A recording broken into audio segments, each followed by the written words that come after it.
Bonjour à tous. Alors de quoi on va parler aujourd'hui? On va parler de ça. Non, ça.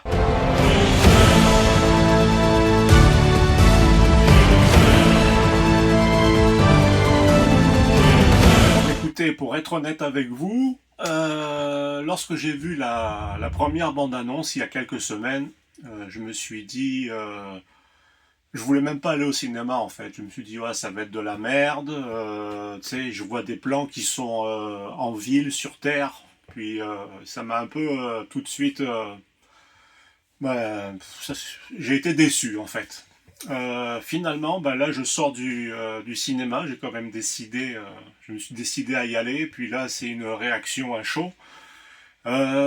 Écoutez, c'est moins pire que ce que je pensais, mais ça reste quand même une grosse déception pour moi. Pourtant, je suis un fan, je pense, de la première heure, hein, puisque j'ai eu mes premiers jouets, je pense que ça devait être en 81 ou 82, avant la sortie du dessin animé. Donc, j'ai eu pas mal de personnages, des playsets, etc. Je me suis bien amusé, et donc, c'est sûr que je m'attendais à autre chose.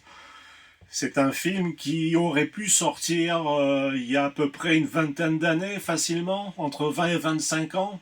J'aurais sûrement mieux aimé qu'aujourd'hui. Mais là, en 2026, la pilule est un peu dure à avaler. D'accord? Alors, je vais d'abord commencer par les points positifs.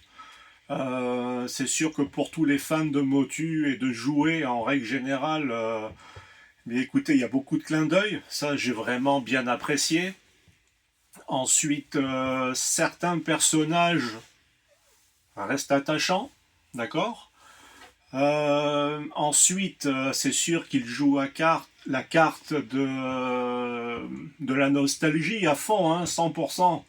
Et je pense que c'est ça qui m'a plu aussi, hein, quelque part. Je me suis retrouvé un petit peu comme un enfant avec ces jouets qui prennent vie là devant moi. Clairement, puis en plus dans la salle, on était à peu près 6-7.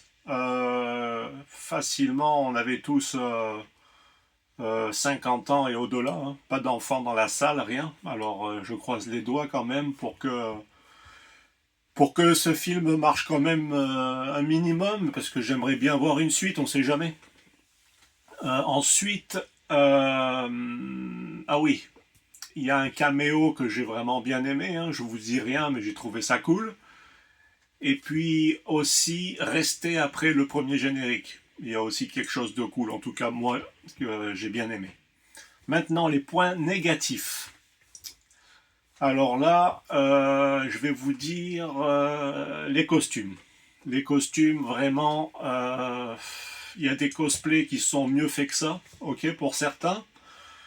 Deuxièmement, certains personnages frisent vraiment le ridicule. Je parle même pas de Skeletor, hein. Pourtant c'est un personnage que j'adore, mais là c'est abusé. Autant au niveau de son jeu, de ce qu'il dit, et puis surtout le costume. Moi je l'ai trouvé dégueulasse. En tout cas, c'est mon avis. Ensuite, les décors moyens, les effets spéciaux, certains moments, ça se voit trop, ça m'a un petit peu sorti du film. Quoi d'autre? Ah ouais, l'humour.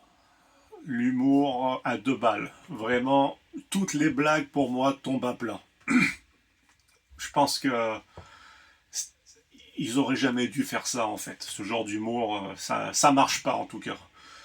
Et aussi pour finir, le maître d'armes. Ils ont mis Idriss Elba.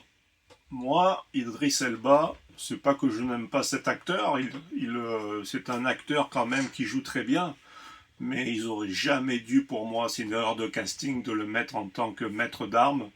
Moi, je pense qu'il y a d'autres personnages qu'il aurait pu incarner, et des personnages noirs d'ailleurs, comme King Grayskull, hein, qu'on a pu découvrir dans Les Maîtres de l'Univers Révélation, hein, la série animée sur Netflix, ou encore, moi je l'aurais bien vu jouer Clamchamp, Pinsor en français.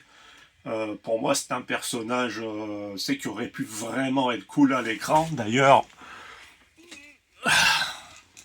il trône toujours avec moi, il est là. Donc écoutez, en tout cas, vous me direz ce que vous en avez pensé. Moi, ce que j'aurais fait, en tout cas, en tant que fan, je m'attendais vraiment à plus. Ok, ça c'est la première chose. Deuxième chose, je pense que j'aurais préféré en fait voir un film plus sérieux.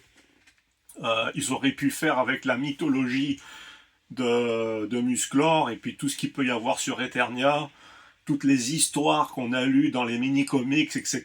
Ils auraient pu faire un truc de dingue. C'est genre un petit peu comme Conan le Barbare en fait.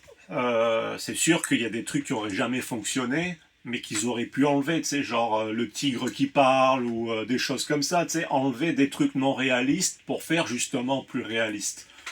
Moi, je l'aurais joué sur cette carte, genre un film bien adulte, là, avec plus de sang, plus de violence, des combats de fou, quoi. Donc, c'est sûr que c'est un film qui reste enfantin, comme je disais, qui joue à fond la carte de la nostalgie. Je peux pas dire que j'ai passé un mauvais moment, ça serait mentir, mais je suis quand même très déçu. Donc, ben moi, si je devais mettre une note sur 10, je mettrais entre 6 et 6,5, vraiment pour la nostalgie.